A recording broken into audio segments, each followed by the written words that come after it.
எவ்வளவு பேர் I think இப்போ 115 பேர் இருக்காங்க சார் எவ்வளவு பேர் பார்ட்டிசிபேட். அட்மிட் ஆயிருக்காங்க? 115 சார். இன்னும் ஜாயின் ஆகிட்டே இருக்காங்க sir. 57 120 sir. 120. 120. Very good. Good afternoon, sir. Good afternoon. நல்லா இருக்கீங்களா? Yes, sir. நல்லா இருக்கு. நீங்க நல்லா இருக்கீங்களா sir?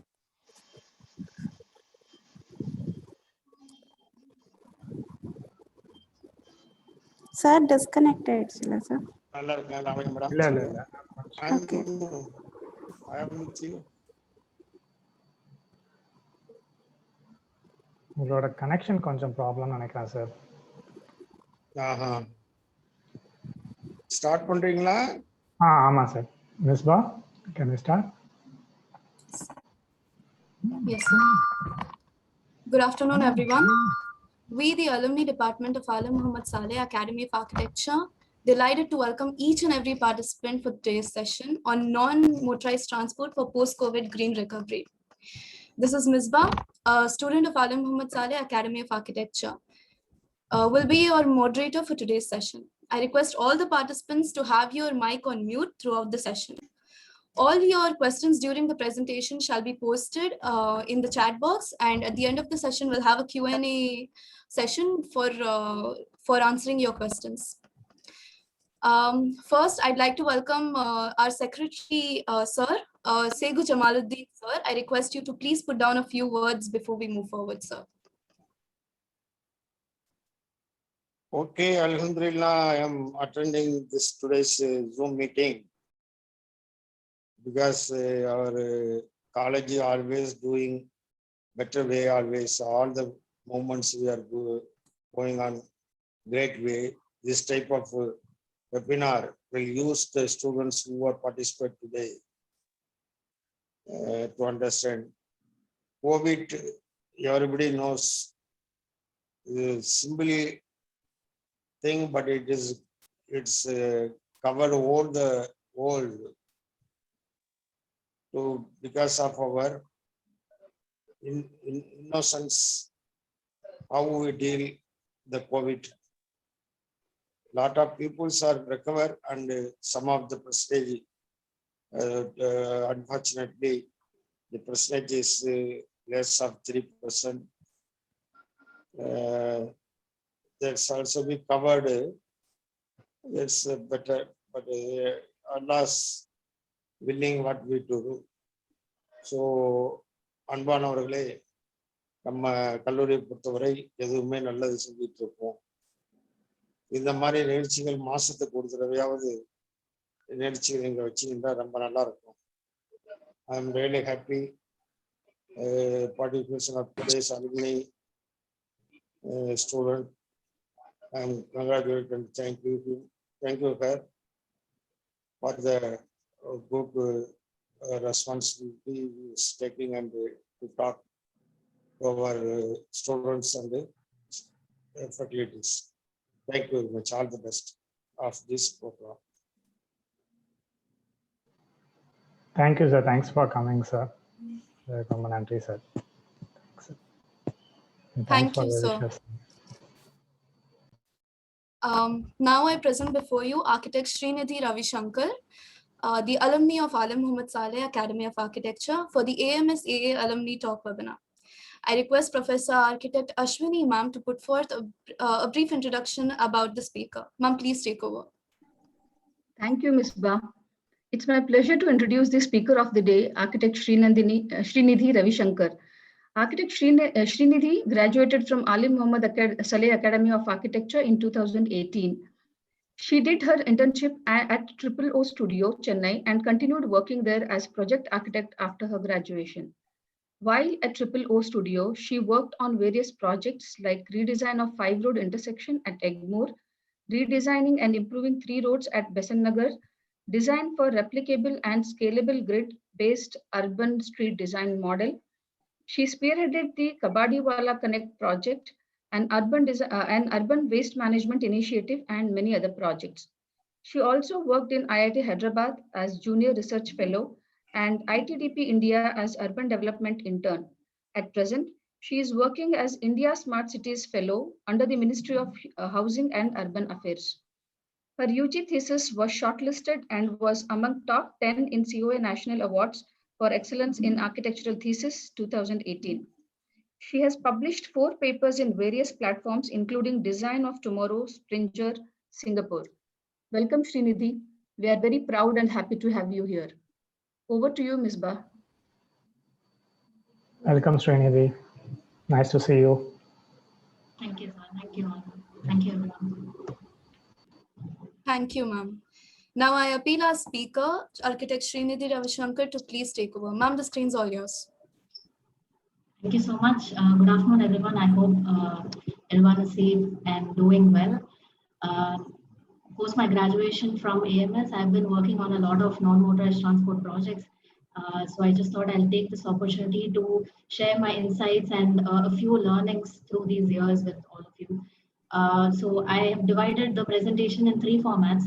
First, I'll be talking about the fundamentals of non-motorized transport. Then I'll take you through an interactive activity or a session where we'll try to make it as interactive as possible through a virtual platform. Then finally, I'll be explaining some of my projects that I've worked on, which talks about non-motorized transport as a post-COVID green recovery initiative. So without much delay, I'll just share my screen and start with the presentation. Once again, thank you for having me.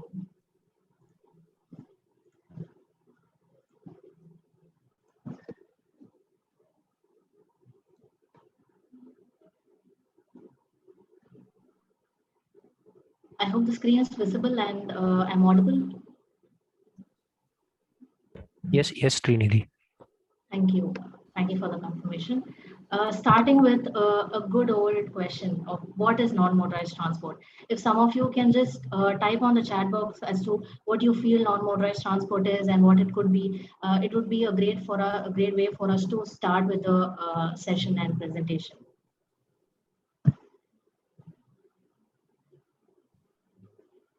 Looking for some responses here on the chat box.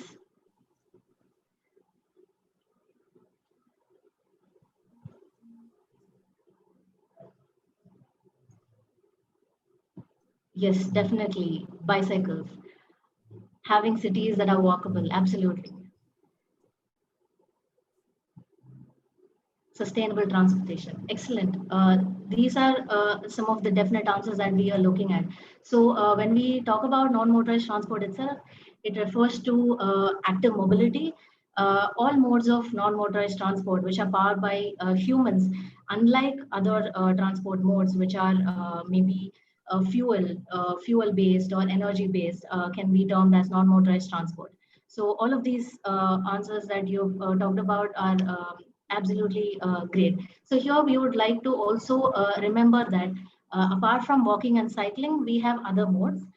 For example, rickshaws, bullock carts, vendors who are having their livelihoods on carts, and we also have people with disability tricycles. So all of these things constitute non-motorized transport modes. So the next key question is, why non-motorized transport? Once again, I invite you all to just type a few responses as to why you think non-motorized transport is important for all of us, for the people as well as the planet. Pollution, yes, for a sustainable future. Less carbon emission, fossil fuels, let's cut down on fossil fuels. Absolutely. I so appreciate the kind of responses that we're having on this platform right now. Like you all just mentioned, we have so many benefits from non-motorized transport. It can be social, economic, as well as environmental. When we talk about social, we talk about improved health for everyone, improved accessibility. We can also strengthen our public transport systems because this can be a great way to connect our last mile and first mile. Then there's increased road safety. When we talk about the economic aspects, We also increase and improve and enhance the economy of cities as well as the country. It's very affordable for all of us to maybe just take a cycle than to refill fuel for our cars or two-wheelers. And environmental, it's a no-brainer. We can reduce congestion. There's better air quality for all of us. And we are again cutting down on a lot of carbon emissions that are maybe caused by a lot of traffic pollution. So here, I just want to talk about the current NMT scenario that we have in India. 40 to 60% of the total trips of the modal share are made by walking and cycling. This is something that is huge. It's more than 50% of the entire modal share, but non-motorized transport users, they remain almost invisible on the roads and as well as among the policies and planning. A lot of cities are doing really well. Visakhapatnam, we have Surat, Bhubaneswar, Chennai is also doing good. But over the years, we are seeing a lot of modal share trips shifting from non-motorized transport to motorized transport. The modal share of NMT trips are continuously declining. And this is not very surprising because we see subsidized policies, planning and purchase opportunities for cars and two-wheelers. So obviously we are more attracted to these because it seems affordable. The planning of the cities are also seem to be encouraging the whole process. So we have certain challenges when we talk about non-motorized transport. If you or I want to go on the roads using a cycle or just walk, we'll have certain concerns. And they are completely understandable. We have a great lack of safety, almost very less or no dedicated spaces for non-motorized transport. Even if there are some spaces, we see that the quality of infrastructure is extremely poor. So like a simple comic that you see on the right side, it's just an imagination of how it would be if we built roads for cars the way we build tracks for cyclists.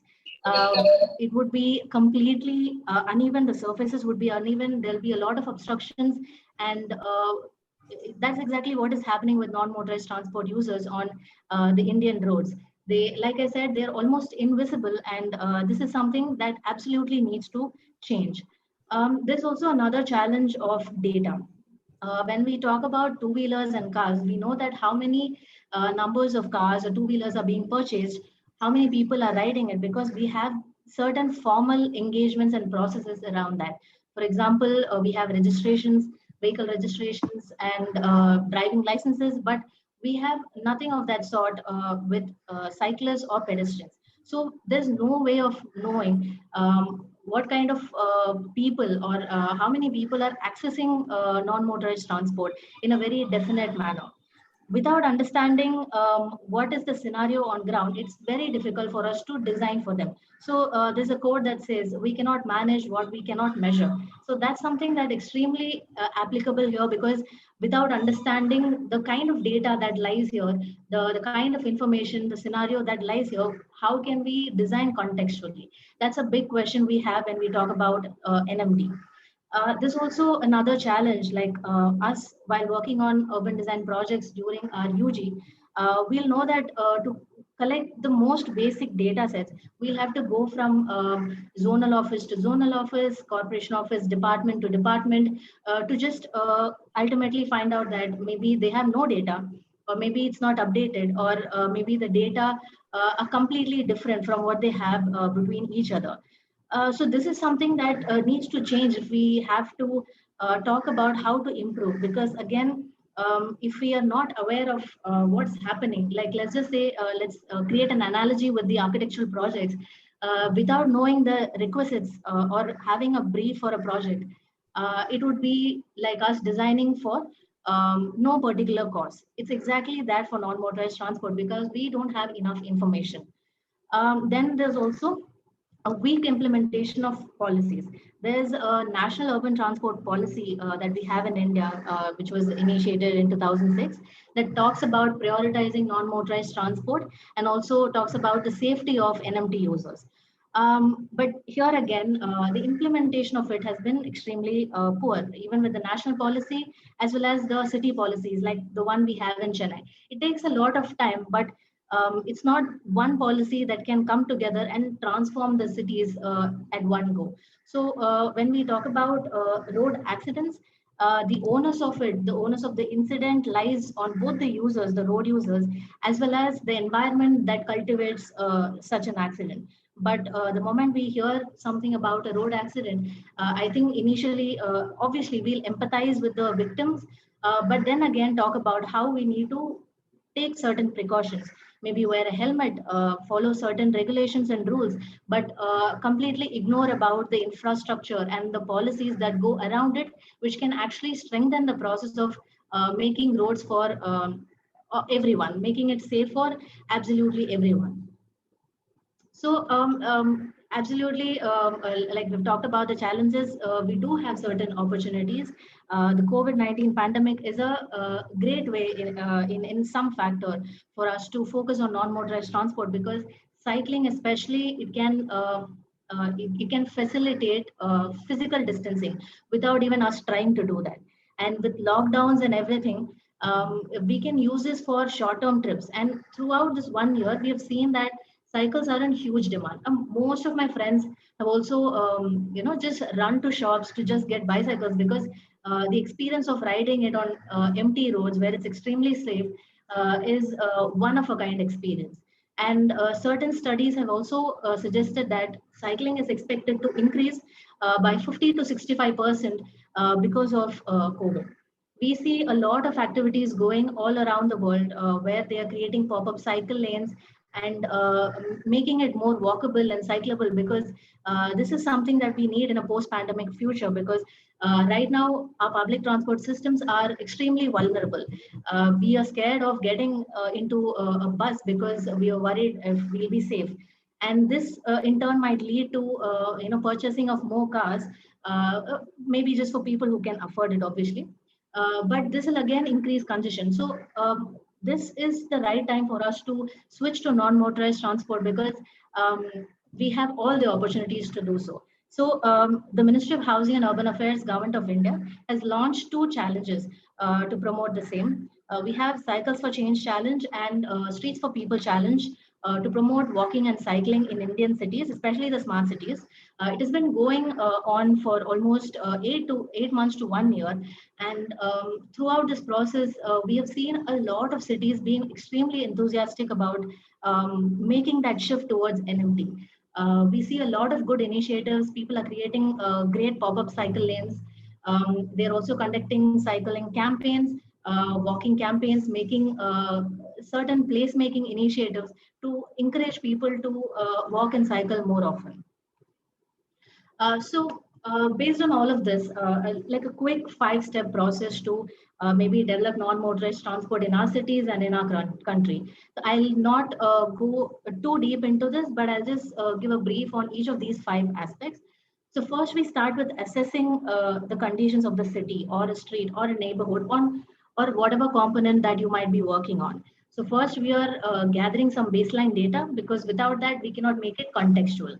Then we engage with people as much as possible. People could be public people, normal public citizens, stakeholders.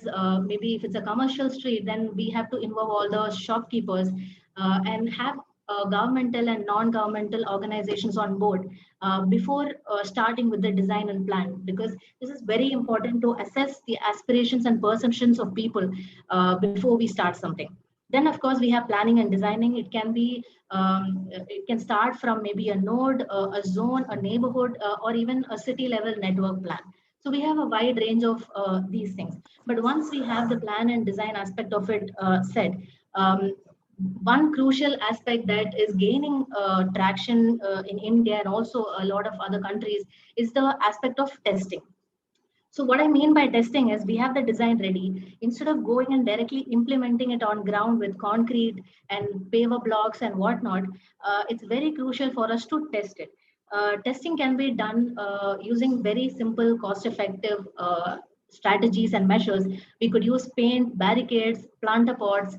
I'll be showing some of the examples in the coming slides, but this is called tactical urbanism. This is extremely useful because this pilot, this particular tactical urbanism pilot, once done, can go on for 4 to 6 months. We'll understand whether people are able to perceive the design, whether they are able to use it in a way that we designers aspire them to, and also get feedback from them. So since it's very cost effective, even if people are unhappy with certain elements, we can go back to the drawing board, work on it, make sure everything is set right before working on the final permanent change. So then after testing, we have investments and implementation. Now it becomes more effective when we include this testing process, because we are optimizing resources. We are making sure everybody is on board, everybody is happy with the design process, and also making sure we are investing in the right place in a right manner. So these are the 5 steps that we can go about to develop non-motorized transport network in any city. Now, post a very continuous monologue, I just want to take you through a breakout session where I'll be asking certain questions. I'll explain them with the options and visuals, which are very design oriented. And we will ask, I request all of you to vote on the particular poll that will be popping up every now and then. We have 5 questions. So these are the instructions that I have for these questions. This is something I designed under the National Institute of Urban Affairs. We are creating a module for non-motorized transport to educate and also build capacity for all the city officials in different corporations and urban local bodies. So I thought I'll test out a small component of it with all of you. So here I'll be presenting a common street design challenge with 4 possible answers. So I'm emphasizing here that all 4 options might seem extremely relevant, but there are certain constraints. So it would be great if you can analyze, discuss the challenge even to arrive at the most relevant solution in terms of non-motorized transport relevance, feasibility, and ease of implementation. If you think I'm going a little too fast, you can just let me know. So moving on to the first question. The entire stretch of Street X faces issues of speeding motor vehicles and encroachment on the existing sidewalk. The street is a high volume commercial zone.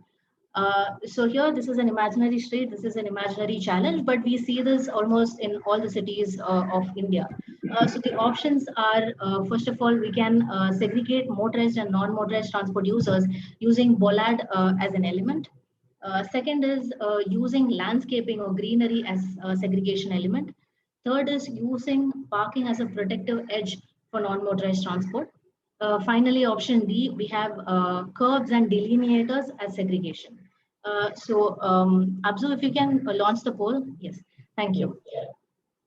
So once again, I emphasize on the fact that all of these responses or the options might seem extremely relevant. It's very contextual, but I would request you to know this fact that the street is a high volume commercial street.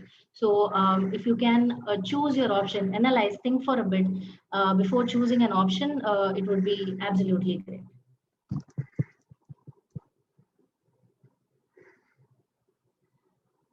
We'll wait for a few seconds before we have the responses.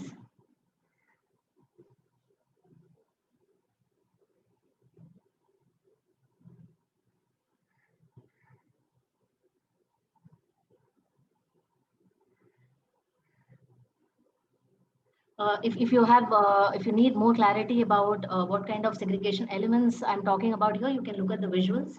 First is a bollard. The second is landscaping or some form of greenery. Third is using parking itself. Finally, we have curbs and delineators that we can see all around the city, even in Chennai.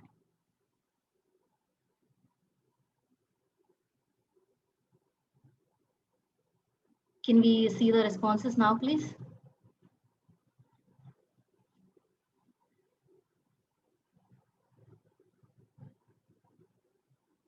Very, very interesting. So most of you have suggested using landscaping or greenery as a segregation method. Here, I would like to highlight that, as I said, it's a street with high volume commercial zone. So here we'll be seeing a lot of vehicular activity, a lot of issues for parking. So the more relevant or the more ideal way to go about would be to leverage these vehicles and use them as parking as a protective edge for non-motorized transport. Like I said, all of these responses are absolutely right, but this is a tricky one because we have to look at the context, the constraints before choosing a particular solution to go about it. Thank you. We can go to the next question now. Streetwide facilitates high speeding at the mid-block level, which endangers the safety of pedestrians while crossing. So here we're talking about mid-block level crossing and the absence of or the lack of safety per se. So first we can add a speed bump or hump. Second is we can add rumble strips at appropriate intervals. Rumble strips are nothing but thin thermoplastic lines, white lines that we see in a lot of places in Chennai as well. The corporation has been doing a very proactive method of incorporating these in their designs. Three is to form a chicane. Chicane is nothing but having bulges of or the extensions of the sidewalk in alternate manner so that people have to slow down and they make a move. They have to meander through the road basically. Finally, option number D is creating a pinch point. So here we are narrowing down the road and kind of creating that crossing as a facility. So we can have the next poll, please.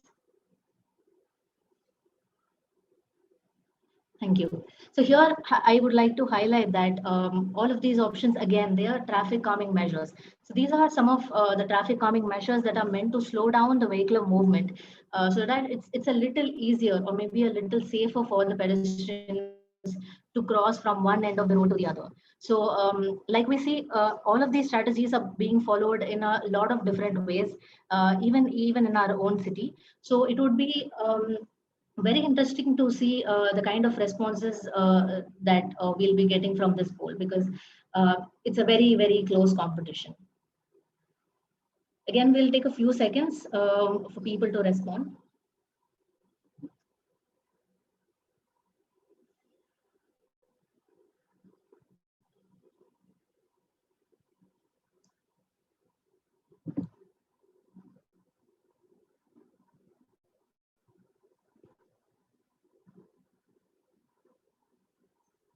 Can we have the responses now?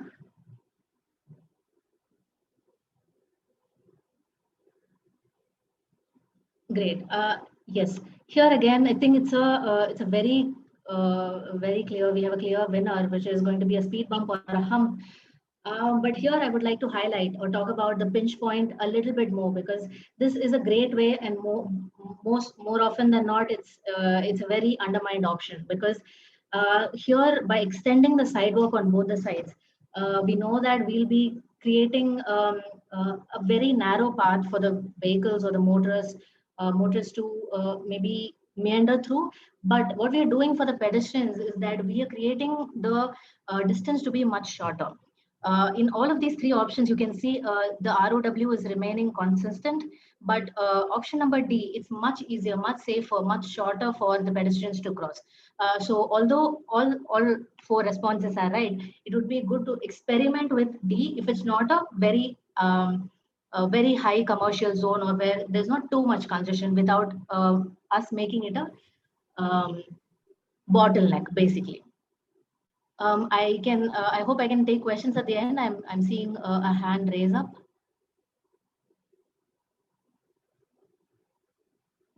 Sure. Okay. Moving on to the next question. We saw about mid-block crossing. Similarly, we have intersection problems. Intersection A is unsafe for pedestrians and cyclists. So right now we have to make it safer, but just consider the budget to be really low for implementation. That's the constraint here. So option A, we have add or highlight pedestrian and cycling crossing, maybe using paint or certain cheap material. B is to reduce the corner radii, which will in turn reduce the crossing distance, like how I did this question. C, we can incorporate refuge islands at medians where people can pause before they can cross. Finally, D, we can create a tabletop intersection where the entire intersection is raised. So down, cross, and then step up. It's very convenient for them to just continue in their path. It's just the motorists that have to get on a ramp and come down, which is something that they can easily do. So can we have the poll now?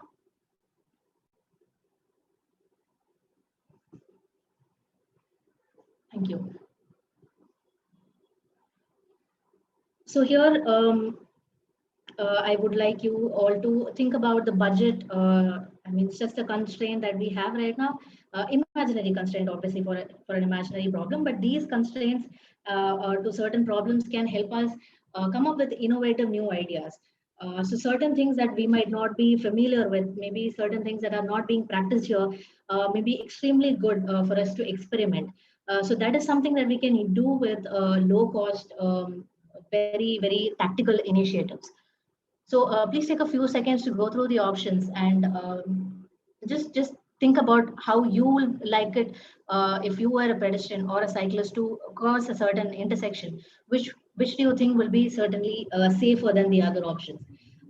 Having a signal is obviously there. I'm not including that as an option because here we're talking about design. But if we want to talk about making it safer, there are so many ways to do that. Maybe having a particular time interval for pedestrians and cyclists in every signal, making the signal cycles very short. So we have a lot of opportunities apart from design itself. But I'm focusing on something that we can do with design right now. Can we have the responses now?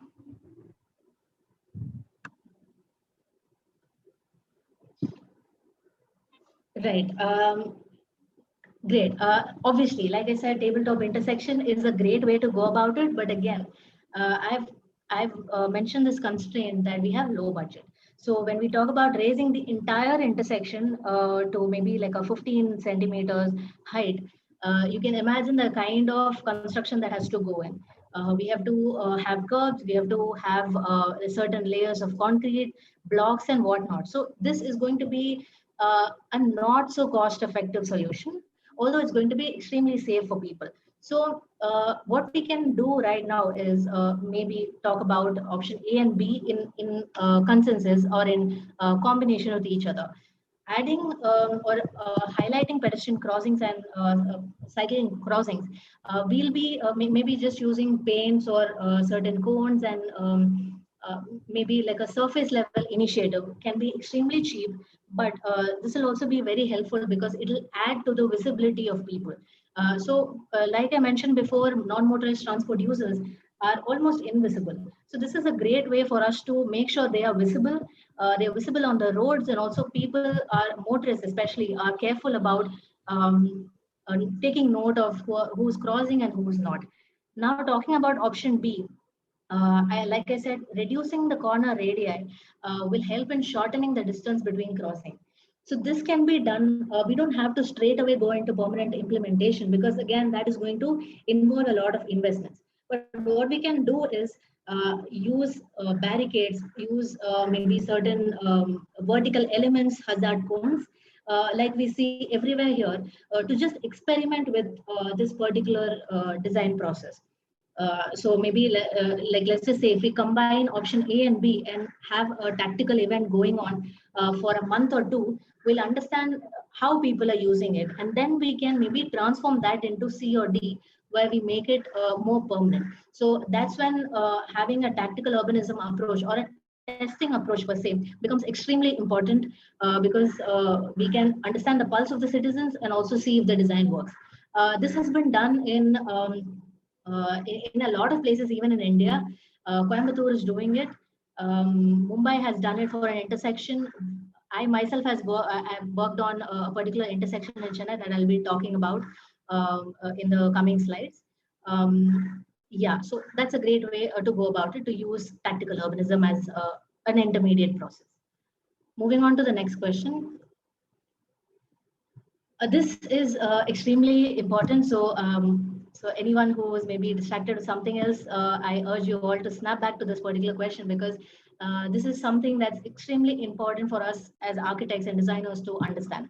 Area B is an institutional zone. A few trees along the stretch are posing a challenge to the design of sidewalks. So we are trying to create or design a sidewalk, but there are trees that are on the way. What can we do about it? Option A, design a sidewalk around the trees. Option B, relocate the tree.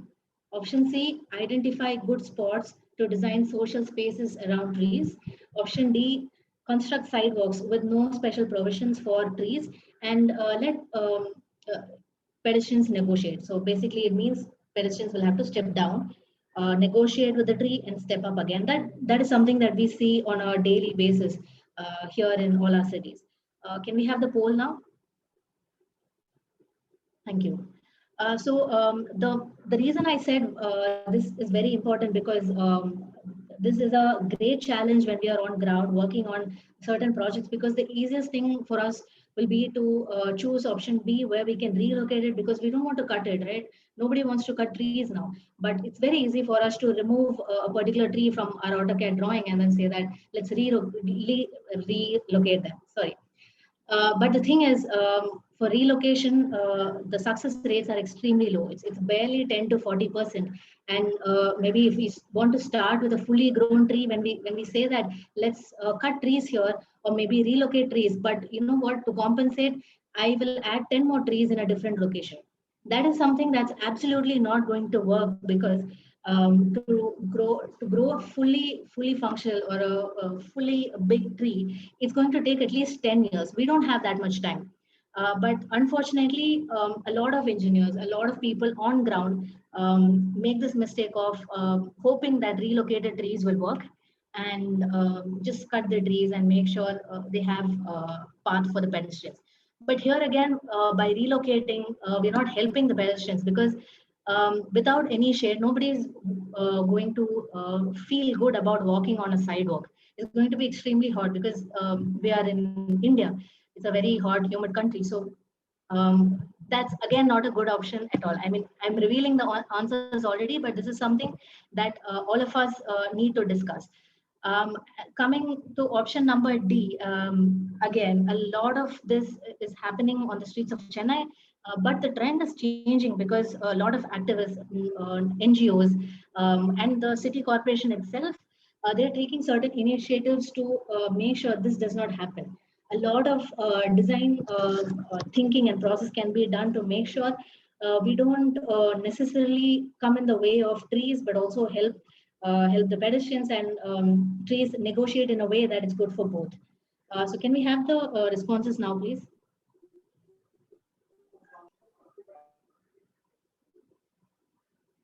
This again is a no-brainer, because like I said, it's an institutional zone. So I'm so happy to see this answer, because a lot of people are going to be there on the streets or on the neighborhoods, because it's an institutional zone. So it would be great for us to use this as an opportunity to maybe create social spaces around these trees, because this is a great way of adding the placemaking element in our streets, which is something that's not too popular, or that is not something that we see in our street designs here right now. Obviously not talking about the first world countries, but whatever is happening here in India.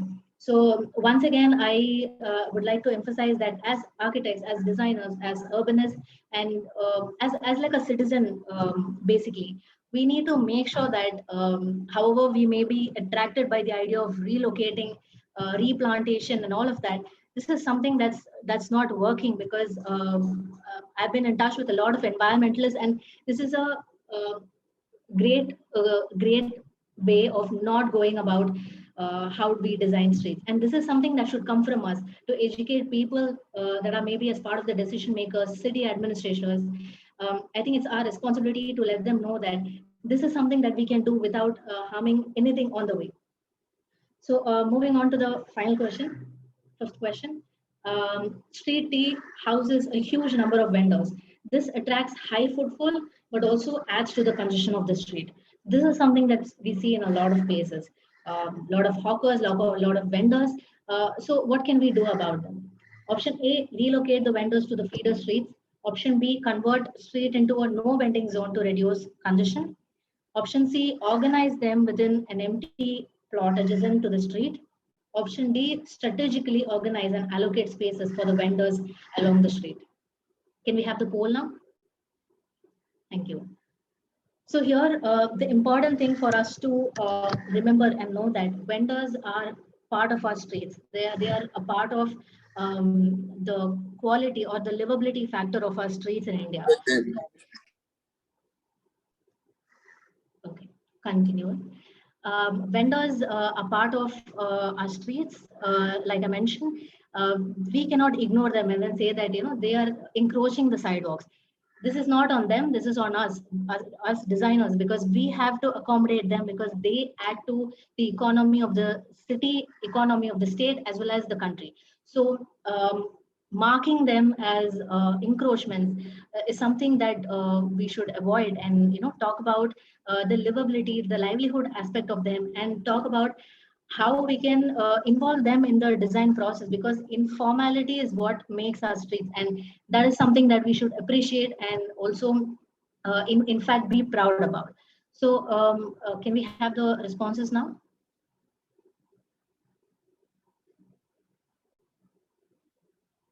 Great. This is again a no-brainer. We want to strategically organize and allocate spaces for the vendors along the street.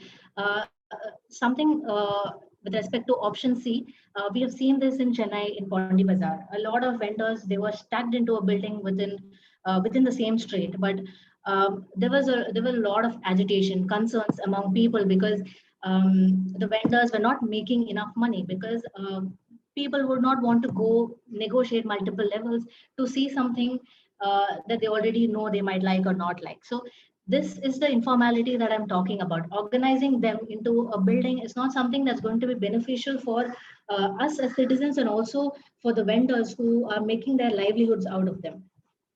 But right now we have a great thing going on the President Plaza that I'll be talking about the coming slides.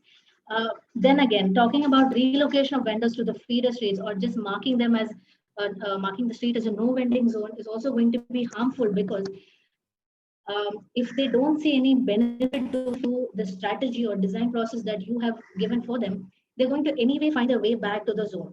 And this is not something that we can monitor and monitor on a daily basis, because we don't have that kind of capacity in our cities, as in the administration, police, and all of those people who are in the administration process. So if they don't see any benefit, they are not going to stick to it. So this is why engagement, stakeholder engagement and participation becomes extremely important, because once we understand their concerns, we can share our designs, get more feedback, test it out before creating a policy, or maybe creating a design that is going to help everyone. Thank you so much for actively participating in these polls. I hope this was some way to understand and know about how design can help all of us in certain ways. Now to just follow up on the design process, I will drop a small link on the chat box. It'll be very great if you can participate in this. I'll go through the questions one by one, so that you have better clarity as to how to respond to them. So this is a very simple form where you talk about ideas and feedback for street design. Give your names, please. Talk about gender. It's very important, because gendered perspective to non-motorized transport or public space or street design is extremely important. The next thing that you can do is click this particular icon, which can detect your current location. Make sure when you're on your phone or laptop, you have this switched on, you have your GPS switched on, so that it will directly recognize your location. So why I'm particularly asking for your location is to understand your perception on how your street or neighborhood is with respect to walking and cycling. So there are 4 small questions. And I'm asking about how safe do you feel to walk here? You can rate them from 1 to 5. 1 is the lowest and 5 is the highest. Similarly, we have 2-3 questions that talks about safety, or how convenient you feel to walk or cycle in a particular neighborhood. Then this is a particular question where you think these are the certain aspects that can be added to your street or neighborhood, because then it will be safer, more attractive, more livable. So these are multiple choice questions, so you can click as many options as you want, and please let me know. Finally, do you have any ideas for the improvement of your street or neighborhood? This is something that I want to know from all of you, because I am looking for like really creative, diverse answers, responses. I will share the responses with you once we have the session done, and also I curate the responses. But it would be great if you can just drive away from the image of an architect, of how we build things, to a normal citizens of how or what you want to improve in your own neighborhood. Like, for example, solid waste management collection system is not great. Then what kind of strategy can you think about for that? It really helps when you look at it from a multi-point perspective, because building is one of the solutions, obviously, but it's not the only solution. And that is something that I think all of us need to understand here. That is something that I've experienced through maybe like a few years of working at governmental and non-governmental organizations, because we talk about behavioral nudges. We talk about how we can encourage people using simple tactics and strategies, and you don't have to necessarily involve construction materials and add new infrastructure every time you want to do something good. We can create a lot of impact with and along with architecture. That's what I want to highlight here. So just please take a few seconds to maybe respond to this. If you think your internet connectivity is not too good, then maybe save this link for future. I hope you can answer and respond to this by the end of the session.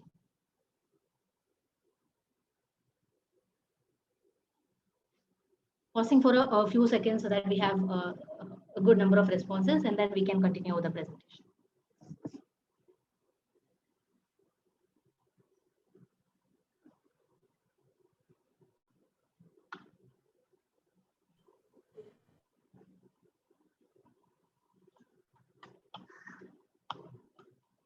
If you have any difficulties in responding to this, you can maybe put your concerns on the chat box.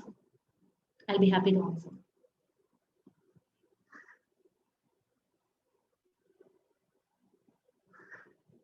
We'll wait for 30 more seconds and then move on.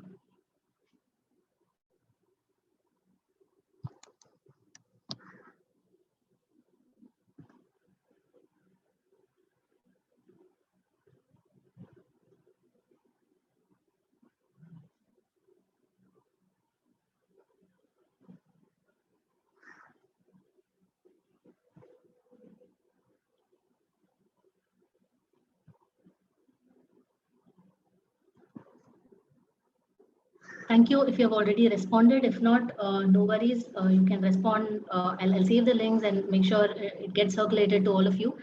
I hope all of you respond to this actively. Moving on with the presentation. I'll quickly go through different best practices in international case studies as well as national case studies. Starting with Amsterdam.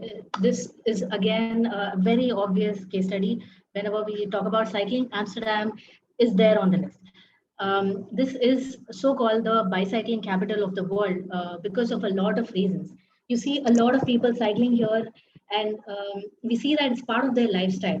A lot of people, when I talk about non-motorized transport, they ask me this question. You're in Chennai, it's extremely hot. How do you think people can walk or cycle here when it's so hot? You know, this Amsterdam is an example that I want to show against those concerns. Although the concerns are extremely understandable, I myself would be very concerned about maybe going out in the sun. But if you have enough infrastructure or enough environment to facilitate such a process, I think this is not going to be a problem. So Amsterdam works on all of that. These people, like, let it rain, let it shine, let it snow, they're not going to stop. This is again part and parcel of their lives. You see, they have no helmets on because it's extremely safe for them to just ride on their bicycles and go about their daily process.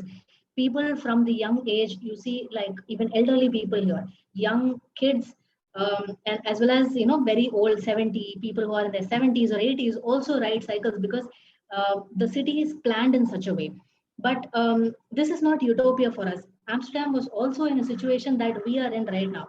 In 1970s, or maybe in like post-industrial revolution, Amsterdam and also Netherlands, they were also trying to shift to cars because it was the new go-to thing. It was fancy, and then people thought they should shift to it. But what happened next was something that's very interesting to know about. There were multiple accidents, and a lot of children especially were killed because of this particular aspect. Previously, maybe in early 19th or like 20th century, cycling was seen as a mode of transport for everyone, but gradually it changed from a middle class transport to a working class transport. That is something that we're still seeing in India. But what Amsterdam did really well was that once there were a lot of accidents, they started a bottom up resistance with fierce activism. They demanded certain things from their councils, from their corporations, from their urban local bodies and administrators as to how this should change. And then they held a campaign called Stop Children Murdering of Children. So it's called Kidi Mundrut. And this is something that people have been doing or advocating for a very long time. This has been very successful because then they encourage the possibilities and the aspects of WUNAF, which is called livable, safe streets, where the space is shared by everyone. And cars, even if they are in the street, they have to be like really slow because it has to be safe for cyclists and pedestrians. So through fierce activism and continuous engagement with the people, they were able to transform and see the difference that they are seeing right now today. And I'm sure if we continue on the same path that we are in right now, maybe we'll also be in a similar state.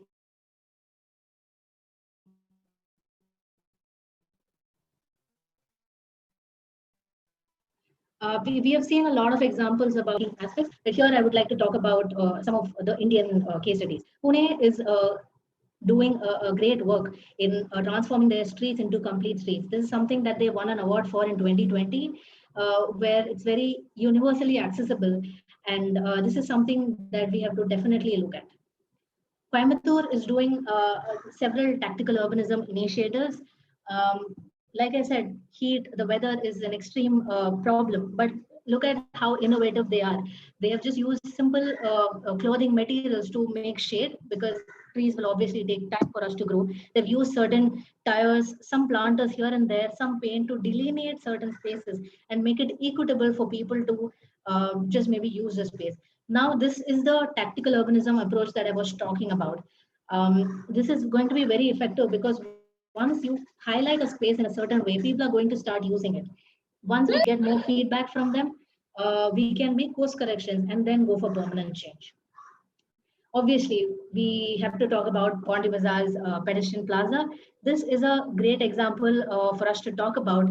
This is a national case study. A lot of cities, even like the ministry, is talking about how well this particular space has been designed. ITDP, which was a part of this, I was also working at ITDP for a short while. They have been like a major advocacy group to make sure this happens in a most inclusive and efficient manner. A lot of shopkeepers, all the stakeholders came together. They went through a number of trials, and then this happened after maybe 3-4 years, and then the result is this. There are concerns about parking, obviously, but I would like to take this opportunity to maybe mention that or talk about induced demand, where we see solutions of widening the roads or maybe building flyovers as a great way to reduce congestion. But I cannot be more blunt to say that they are absolutely not useful, because the more you widen the road, you will see more cars or more two-wheelers. Same thing with more flyovers. So this is something called induced demand. You are creating that demand. You are inducing that amongst people. So like a quote that we would have obviously like listened to or heard multiple times, you get cars if you design for cars. So you will be designing for cars if you will be widening space or maybe building flyovers after flyovers just because you think more infrastructure is going to be helpful. Here again, I think it's our responsibility as professionals, as architects and construction professionals, to understand what is exactly needed in a particular location and then go about maybe coming up with a solution. So it should be kind of it should come from the evidence itself, from the context itself, and building flyovers or widening roads is not the only way to go about maybe reducing congestion, because it's anyway not going to be helpful. So this is something that I'm feeling very strongly about, that a lot of maybe controversial aspects can be pointed out, but this is something that I have experienced on ground and also read a lot before making such a statement. So if any of you are interested to know more about induced demand, you can just contact me on a personal level. We can have a great conversation as to how this may be something that we are illusioned about induced demand, and how it's not going to be helpful to reduce congestion. Here I'll be talking about. I'll be very quick. I know I'm running past time. I'll try and be very quick about the kind of projects that I've worked on so far. T Nagar was chosen as the area-based development in Chennai Smart Cities project.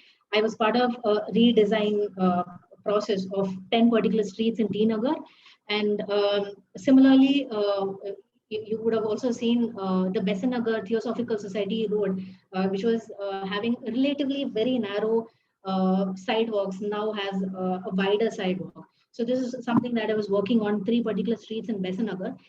We basically focused on pedestrians because we see a lot of walking population there. We focused on universal accessibility and also sorted out certain parking issues.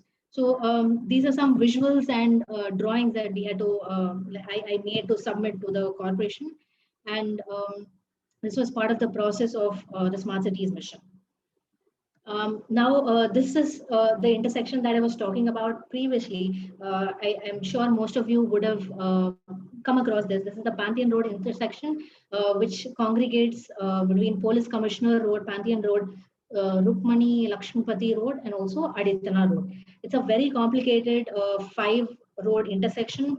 Previously, it had these things. It had 3 elements, and the crossings were so chaotic, and it was very unsafe for people. There's also a hospital here, so we see a lot of footfall, and it was definitely not safe for pedestrians to cross. So while I was working on the project, we created something that's called a peanut-shaped intersection that you see on the right here. We went through the process of testing it on ground. So these are some of the pictures from our trials and testing, which was done back in 2017. So this was a great learning experience for me, because we worked on this for months. After case studies and research, we came up with this particular peanut-shaped intersection. But when we went on ground, made that particular shape using barricades, it was very difficult for people to follow. So first of all, the first learning was that first you inform people before you test out, because they should be ready to accommodate that change. That's one thing that I learned. The second thing was that something that might look extremely amazing on paper does not always work on ground.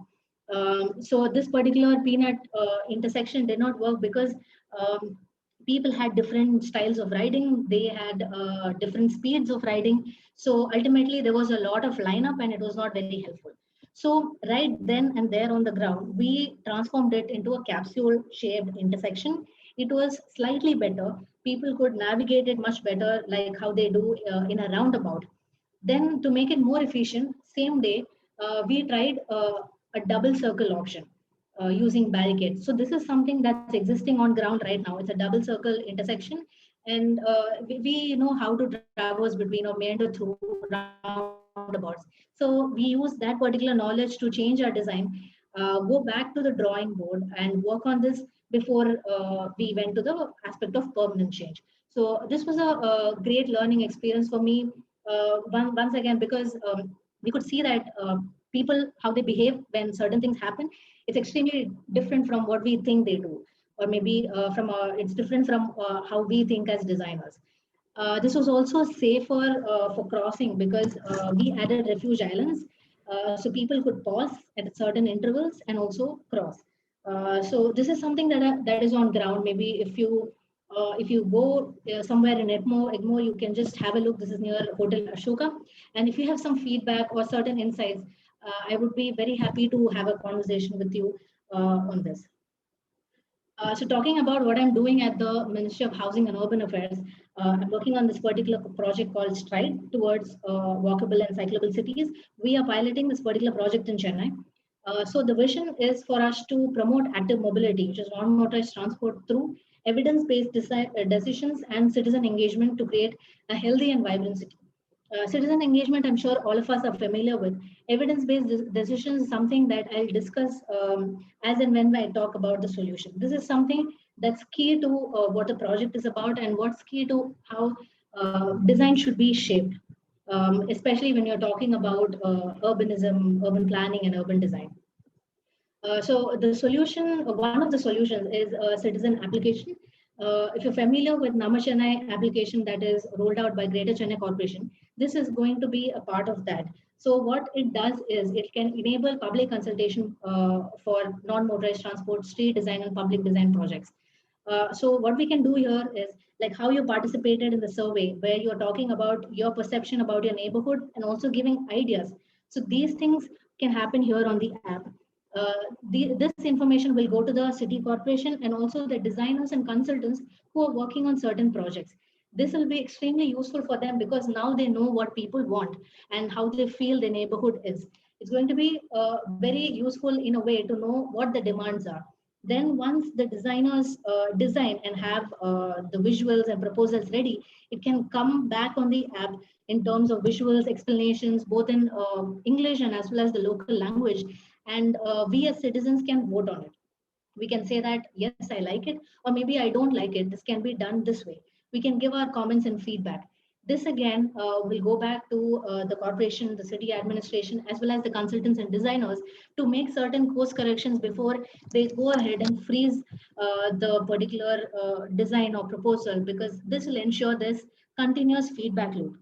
Now, we also have an option to discover routes and cycling amenities. This information is not something that available on Google, where we say that, I want to go from location A to B.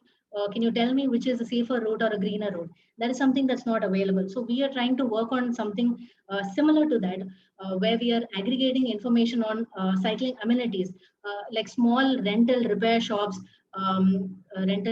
repair shops, and even retail shops for cycling, and all these amenities and services which might otherwise go invisible to be part of the system. Now, we are also showing them, showing all of you and also us, different routes which are safer for walking, cycling, and also maybe green routes, because when we are walking or cycling, we are exposed to a lot of pollution. So I think it would be good if there's shade and also there are trees that can tackle or just alleviate the concerns a little bit better. There's also an additional feature where we are trying to nudge people to walk and cycle more through incentives like points and coupons. So with so many kilometers that you walk or cycle, we are going to give certain points. This can be redeemed at certain public transport nodes, or maybe any other governmental and non-governmental process.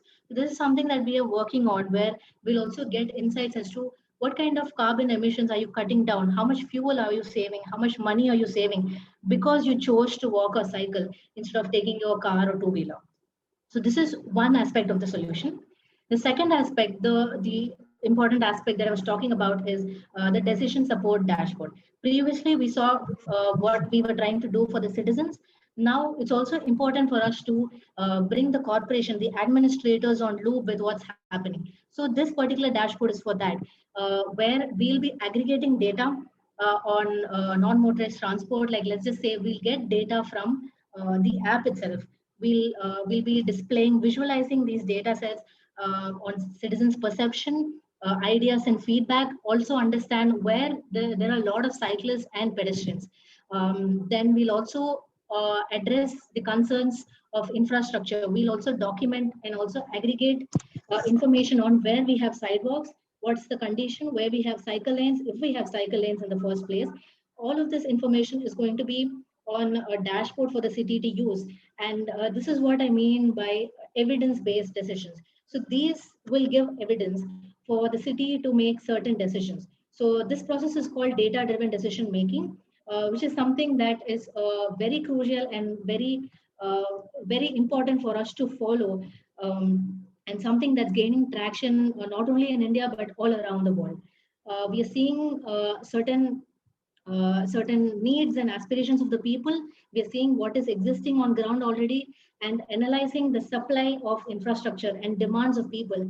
We'll be kind of saying this is where the intervention has to happen and how it has to happen. So this will also have certain data sets as to where the accidents are happening. Like, let's just say, imagine how easy it would be for us as designers to have information on accidents happening on a particular street. We will be able to kind of assess, analyze this data and see whether it's because of a design problem or because of a behavioral problem. And then we can come up with solutions to address it. So that is something that we aim to do with this particular dashboard, where it will be like the name suggests, it will support the decisions using information, using crucial, important information about non-motorized transport. These two things are getting developed at the Chennai Smart City as we are speaking, and I hope we can roll it out as soon as possible for me to do a live demo of this with you.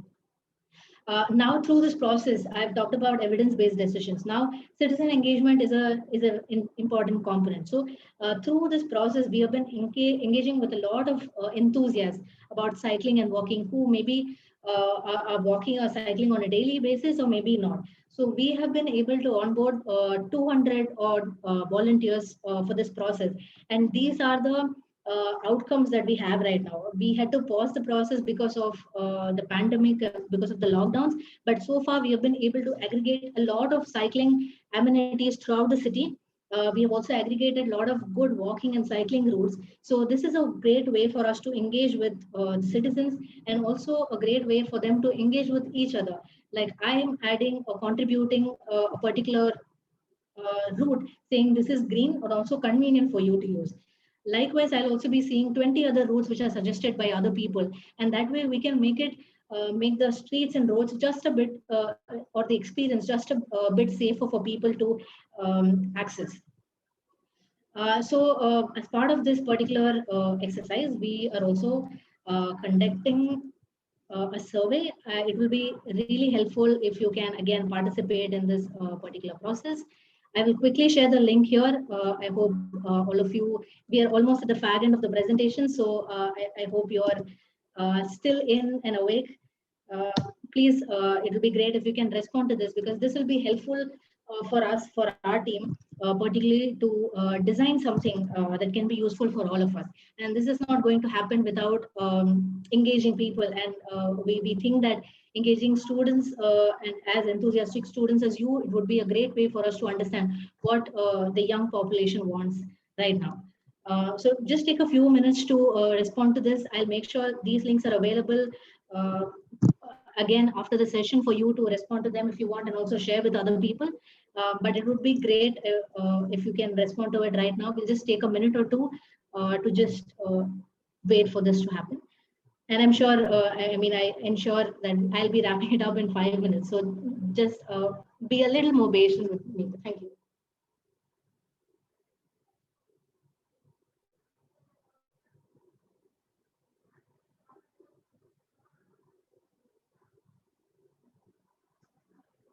If you have any questions, suggestions, feedback, please feel free to drop it on the chat box. Also contact me personally. So here we're talking about how your transport commute needs are, walking and cycling. And if given a chance, will you be able to, or will you be willing to use the application that we are proposing for Chennai? Whether it will be useful, whether you will be encouraged to do it, because we have a lot of features there, but we want to ensure that it's welcome by all of you before we do something like that. We'll just take 1 more minute to wait and respond to this particular survey, and then we can move on.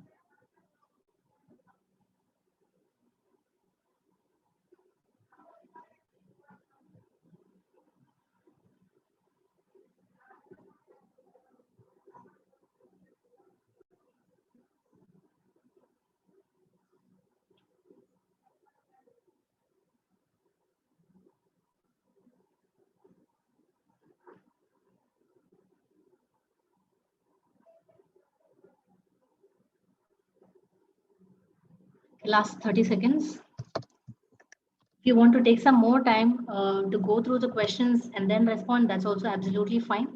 I urge all of you to just take a moment and maybe fill the survey form, if not now, but maybe later.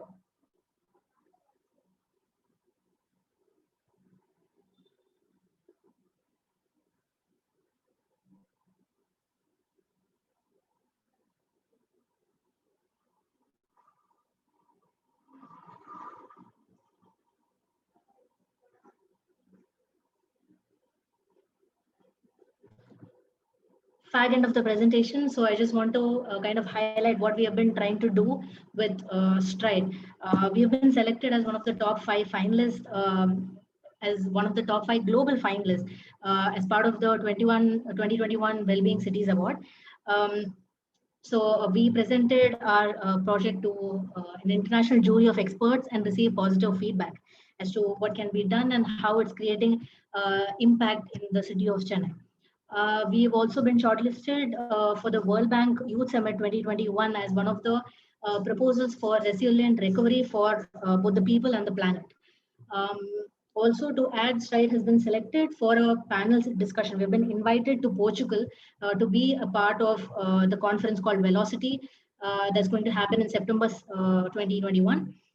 Where we'll be presenting our project and also have a discussion with how developing countries are working to promote non-motorized transport.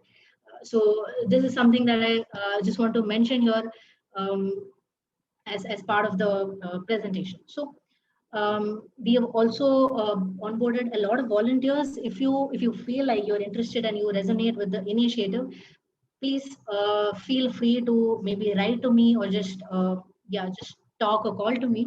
Call me to get onboarded as a volunteer. I'm sure it will be a great learning experience for us and as well as for you. So finally, I would like to just end the presentation by quoting Marco D, who is a professor at the University of Amsterdam. Our cities don't need driverless cars. They desperately need more carless drivers. So I take this opportunity to urge each and every one of you to advocate for non-motorized transport, not only as an architect and as a professional, but also as a citizen who can make that switch to non-motorized transport as and when you can for your short trips, for your medium trip links, and make sure it's impactful not just for the city, not just for the environment, but also for you. Thank you so much for this wonderful opportunity. Thank you, sir. Yeah, you can write to me on this particular email ID if you want to have a conversation or if you want to get onboarded as a volunteer. Thank you so much.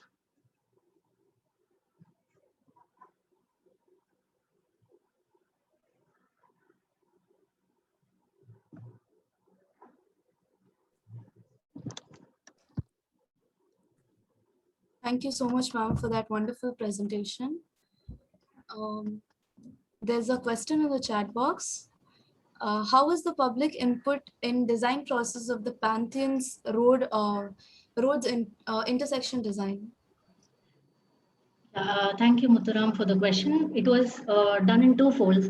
First, before designing itself, we went on the streets while we do a usual urban study. We were on the streets talking to people who are using the particular intersection.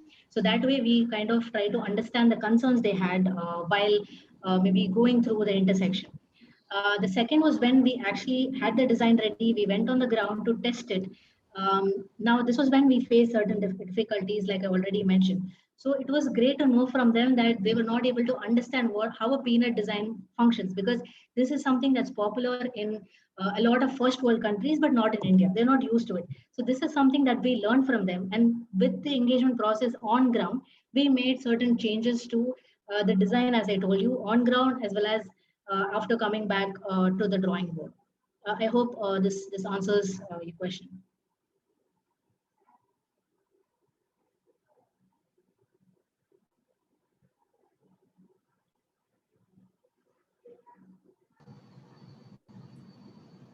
Thank you, ma'am.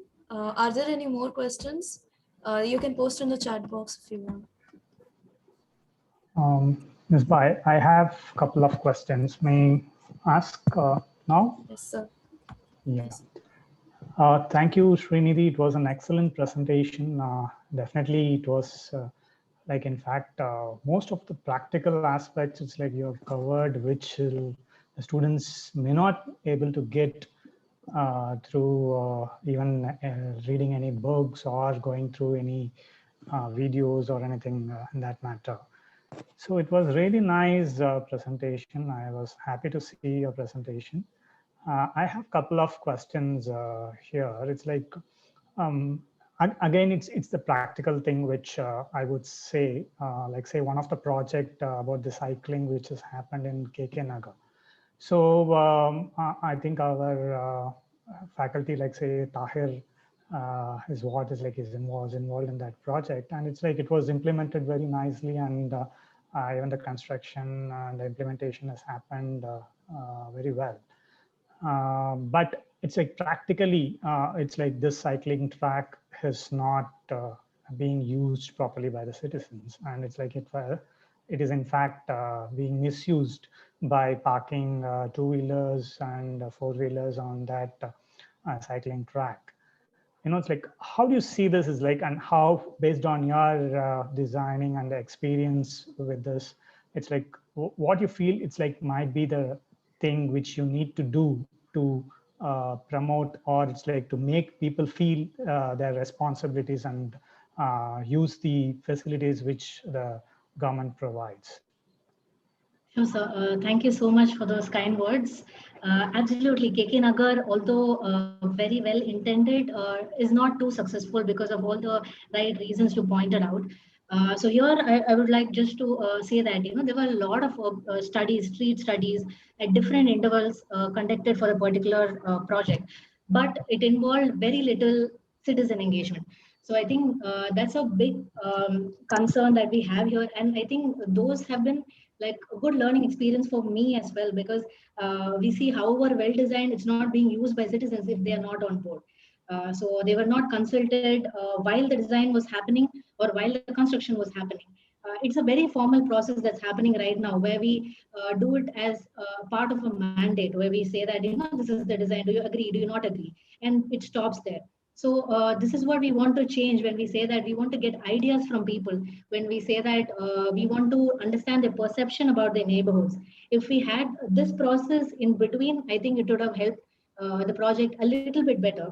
One more thing that would have been useful is for us to have tested it before going for direct implementation. If we had just used tactical urbanism initiatives using barricades, like maybe paint, it would have attracted a lot of student community to be using the particular space. And maybe they would have also raised certain concerns saying, this is something that I want to change here. And this is something that's working really well for me. These feedback and suggestions are going to be really helpful for us as designers, because we might not be able to go on ground and do a handlebar survey every time we design something. So it's very important for us to engage with them before we start the design, while we do the design, and also once the design is ready, while we test it. And if maybe we had included these two aspects of citizen participation and tactical urbanism form of testing before adding concrete and then making these bollards as part of the street fabric, I think we could have made sure the usage is at least not as bad as what it is right now. Yeah, that's a nice way of answering. Actually, in fact, it's like whatever the surveys, whatever the citizen participation and all that, it's like we are talking about only a certain segment of people are going to participate in that. And there is always one segment of people to spoil the things, whatever the government is creating. It's like, so how, it's like, do you have any plans of tackling this sector of people who wants to spoil the things which has been planned by the government?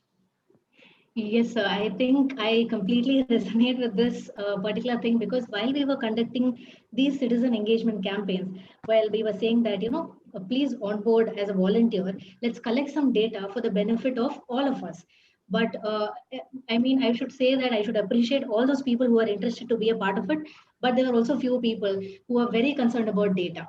They were like, what if the government does something with my data? What if there's some data breach? So they had a lot of concerns. So this we did it some months back at Elliot's Beach. It was a great way to do it because we had an in-person conversation, so it was easier for us to tackle that much better. So we explained the whole project as to how we are envisioning it to be, how we'll be using their data, what kind of data they'll be collecting in the first place, how we'll be using that data, and how it will be used by all of us as well as the city. So once we made sure that people understood, they had a lot of questions, but I think we just had to be very patient and then address all of their concerns by reassuring that this is something that we are doing for the benefit of all of you. And they also had great suggestions. So we made sure we incorporated them to kind of get their accountability, and also made sure they were felt heard. They felt heard in the whole process. So this was very important for us to do while going through the process of citizen engagement. And with design processes, this is something that we have been trying in Chennai, but also in other cities. We are scaling up the project Stride in Mumbai, Bangalore, and several other smart cities of India. We have been learning that once we engage people from the very initial stages of the project, they feel involved. If we just go straight away with the design and then say that this is how it's going to be, they don't know and they don't understand it in the first place, and then they don't associate with the project too much. So that's why we have these backlashes sometimes. Involving them from the beginning through online and offline, because obviously these digital tools are helpful for people who are technologically competent like all of us. But there's a huge population which doesn't have access to internet or maybe technology. So it'll be good to follow this process for both these people, all kinds of users in offline and online manners, and involve them from the beginning so that they feel heard and they feel like they're part of the process. And again, tactical urbanism is going to be extremely useful because the example that I showed as part of Coimbatore, people received it really well, because once the space transformed into a colorful, more attractive space, people started using it, and then they had a lot of good feedback. So this is something that we want to do, encourage them or maybe nudge them slowly, one by one, incrementally, before straight away going and building something, because then they're not able to accept it because they're used to a particular way of going about their street. And this is something that's new. And then they have obviously certain concerns that are not solved because they were not involved in the process. Thank you. It's like exactly. It's like whatever you pointed out. It's like definitely if it works well, it's like then it would be like say even a starting point for any kind of urban design projects which needs to be implemented. Especially in Chennai, it's like in Chennai, it's like only now we are seeing there are a lot of urban design projects which is getting started after the smart city proposals and all have come in. Before that is like we would be always seeing some kind of urban designs happening in Ahmedabad or in Delhi or in Mumbai, only in these places. Like say Chennai is like we could see some of the urban design projects which is being done, like say T Nagar, Pondy Bazaar areas, like wherein implementation was really good. But I feel still my second question was that related to Pondy Bazaar, wherein it's like even though it's like so much of design aspects have been taken into consideration, that seems to be like some kind of like say failing in the livelihood of that space, like how it was previously. That is missing is what it's like I could able to see. And I think it's like your batch, it's like who has done not your batch, I think the next batch to you, it's like say Tarun from your junior batch, it's like he has taken the Pondy Bazaar stretch, and it's like he was working and he was giving a design presentation about how well we can make it very lively, that spaces and all that he was talking about. So it's like how you feel when you were involved in that project. Is like what are the things it's like you were thinking about when you are involved in that project? Yes, sir. Sure. Definitely, livability, the lively aspects of the street plays a very important role, and this is something that comes from the vendors, the informality of the streets.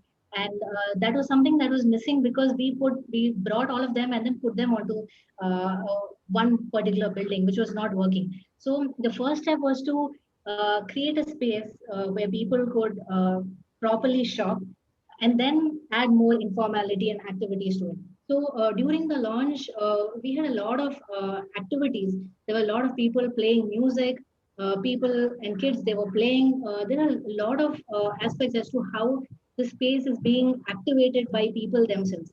And I have visited the space. I was not entirely part of the design process of this particular project, but ITDP and other people were handling it.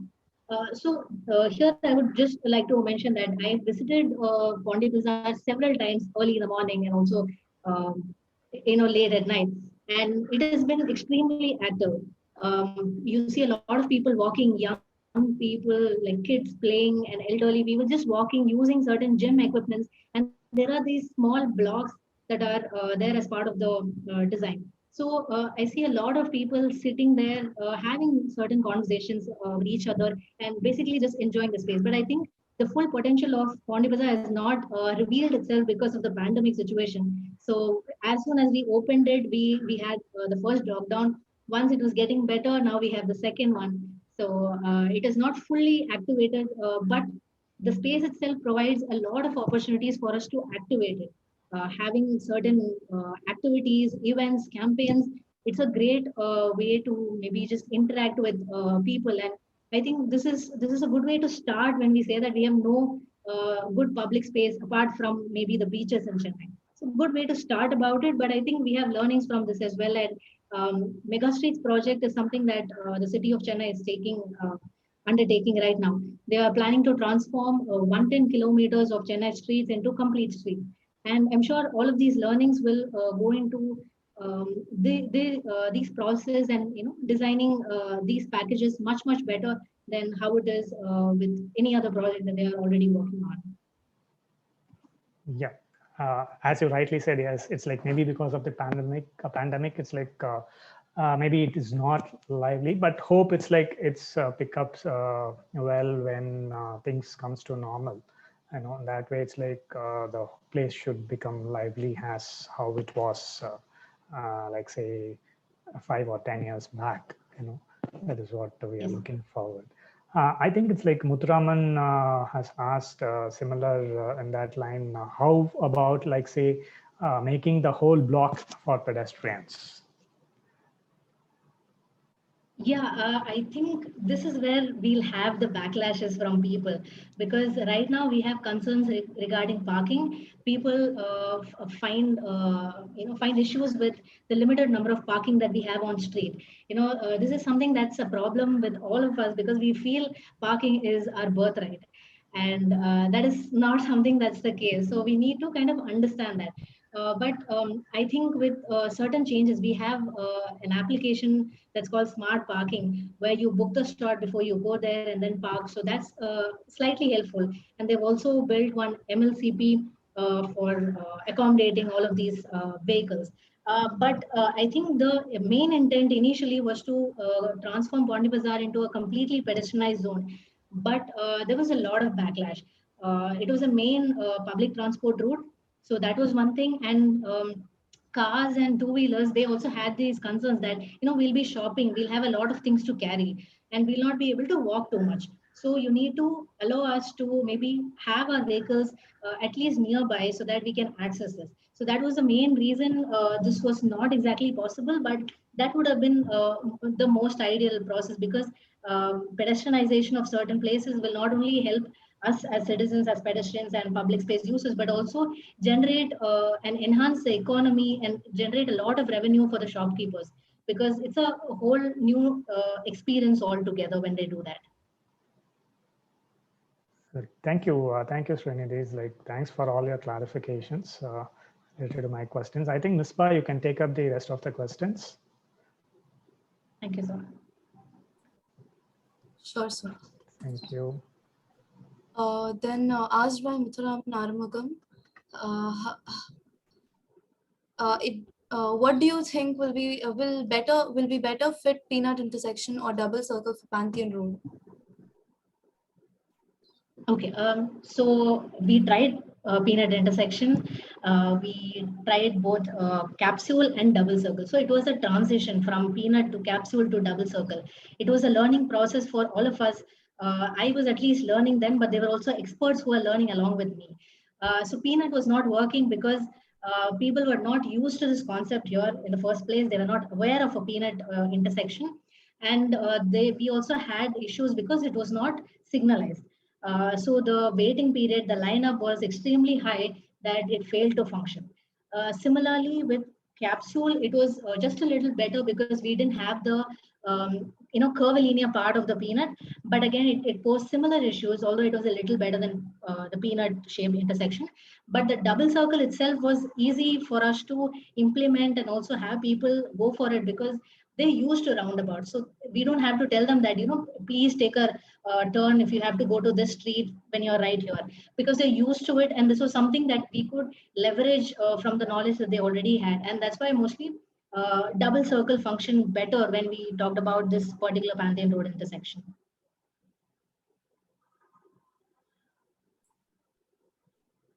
Thank you, ma'am.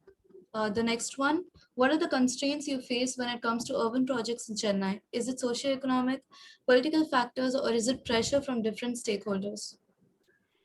The interesting question. I think I should say it's a mix of all of these because a lot of our processes are turning online, which leaves many people behind. So when we talk about NMT users themselves, there are two categories. Maybe you and I, we choose to cycle because out of choice, we want to cycle, so we cycle. But then there are a lot of other people, livelihood and captivated users who have no other choice but to go for this because of their economic status and background. So it's a very difficult landscape to work in because we have people from varied backgrounds and strata. So that is definitely a difficult thing because getting them on board is a problem because people who are from a different neighborhood, they'll have different concerns, and then from a different neighborhood, they'll have altogether different concerns. So no one solution has been effective throughout Chennai, even though it's just one city. So the south reacts differently while North Chennai reacts differently. So that's one thing that's difficult. Political factors so far, they have been supportive.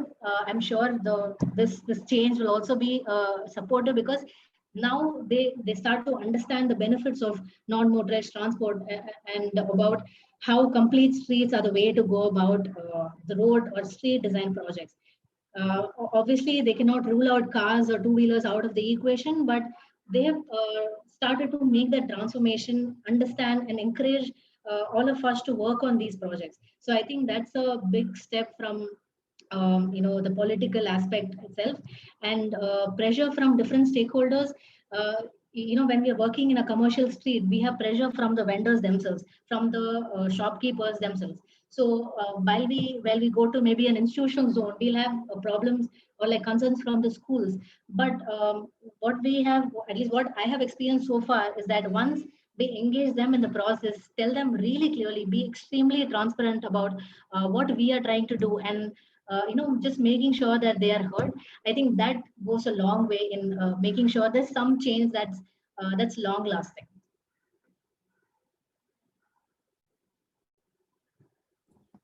Thank you, ma'am. There's another one. This is such an important, thank you, ma'am, for such an informative session. This is such an important topic in today's day and age. Ma'am, what do you think of services such as Smart Bike and the likes for people to encourage cycling as last mile connectivity? Are those the way forward? I think it's one of the way forward. We see a lot of smart bike stalls and location points here and there, especially near public transport nodes. I think that's extremely useful, but the problem is that we have like a benchmark. The standard is to have these PBS systems every 500 meters at least, because it should be available within a walking distance. So you can walk 500 meters, then take a cycle, maybe then go to the nearest transport point and then make your journey. But right now, it's not gained too much popularity because of this, because it's addressing certain problems in certain localities, but not everywhere.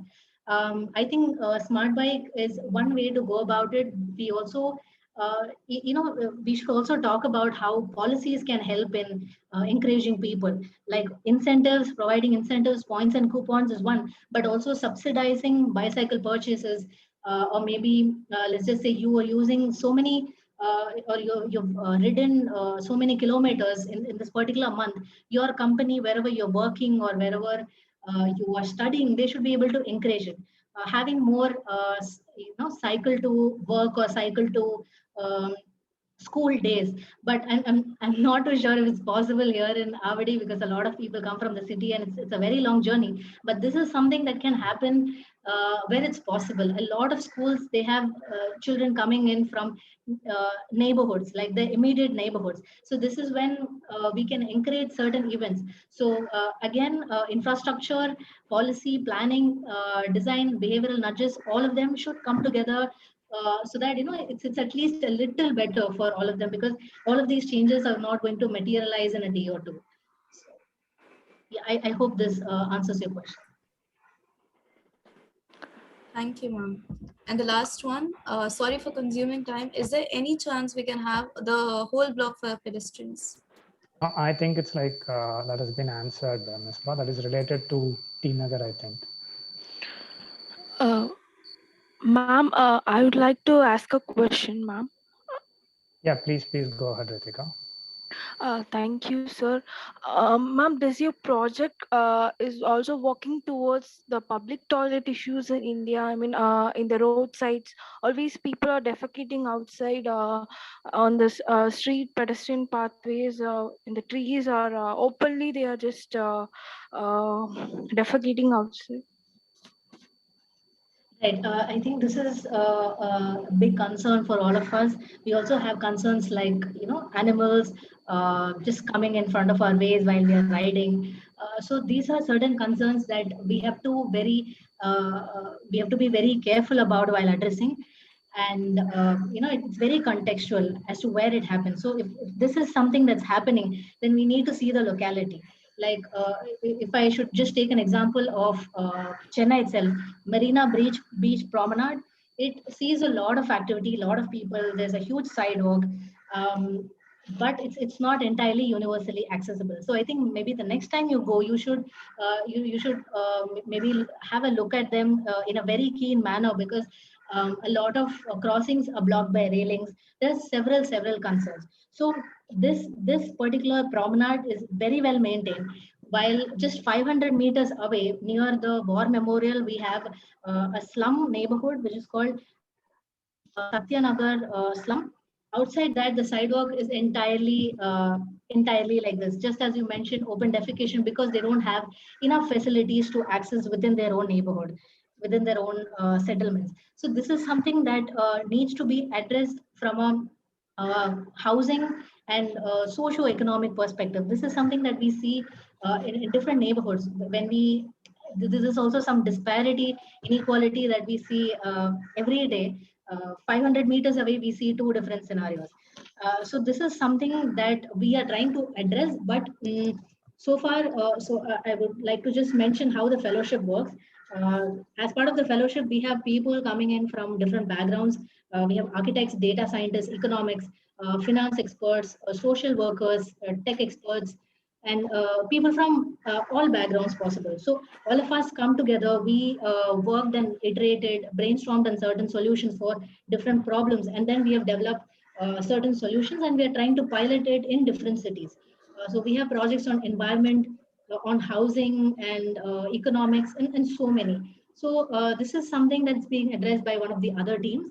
But once there's a successful pilot of maybe whatever is happening in Chennai is successful, we'll be scaling up along with other initiatives that are happening to different cities. So this is something that we are experimenting through this process, and I hope we'll be able to do much better in the future. Thank you for answering, ma'am. Thank you for the question.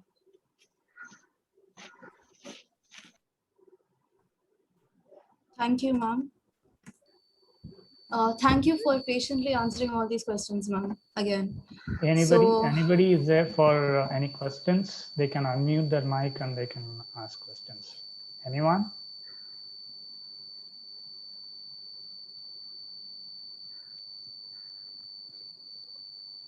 Okay, I think it's like we can close the session, Nisba. Sure, sir. So, as all good things come to an end, so did this webinar. On behalf of Alim Muhammad Saleh Academy of Architecture, I take this opportunity to propose a vote of thanks to those who have directly and indirectly contributed to the success of this webinar. First, I thank our speaker, Architect Srinidhi Ravishankar, for your valuable time and accepting our invitation to present in today's session. We're really enlightened with your knowledge and presence, ma'am. Thank you so much again.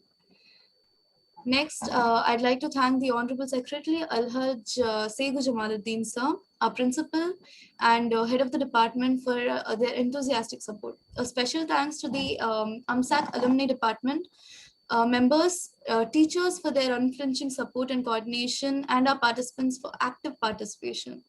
With these warm and kind words, we have come to an end of today's webinar. Thanks a bunch again. Thank you. Thank you, Srinidhi. It was it's really nice to see you presenting so well. I know it's like I'm happy to see you presenting. Thank you so much, sir. Thank you for Yeah. having me here. Yeah. Thank you. Thanks for your time. Thank you, Srinidhi. It was a wonderful presentation. Thank you. Thank you, everyone. Thank you. Thank you, everyone. See you then. Bye-bye.